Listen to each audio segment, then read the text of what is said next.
बीवी तब तक तुम्हारी होती है जब तक वो तुमसे रूठती है, तुमसे लड़ती है, आंसू बहाती है, कह देती है जो उसके मन में होता है। लेकिन जब वो देख लेती है ना, उसके रूठने का, उसके आंसुओं का तुम पर कोई फर्क नहीं पड़ रहा है, तो वह रूठना छोड़ देती है, वो रोना छोड़ देती है, खुद को समेट लेती है उस दर्द में। और मर्द समझता है कि सब कुछ ठीक हो गया है। वो जान ही नहीं पाता कि वो अंदर से कितना टूट चुकी है। अब जबकि वो तुम्हारे पास है, तब भी तुम्हारे पास होकर भी वो तुम्हारी नहीं है।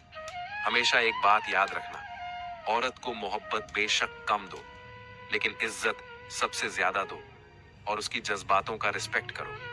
हर मर्द यही सोचता है कि शादी के बाद औरत तो उसकी जिंदगी का हिस्सा बन ही गई है, अब वो कहीं नहीं जाएगी, चाहे जैसा भी बर्ताव करो वो निभाती ही रहेगी। लेकिन असल में कोई भी औरत पत्थर नहीं होती, वो भी दिन रात सब कुछ महसूस करती है। वो जब तकरार करती है, जब छोटी छोटी बातों पर लड़ जाती है, जब हर बात पर कुछ ना कुछ बोलती है, तो असल में वो सिर्फ इतना चाहती है कि तुम सुन लो, तुम समझ लो। लेकिन जब बार बार कहने के बाद भी उसकी बात को नजरअंदाज किया जाता है, उसके जज्बातों को हल्के में लिया जाता है, तो वो खुद ही चुप हो जाती है। वो बोलना बंद कर देती है, क्योंकि उसे लगता है अब कहने से कोई फायदा नहीं।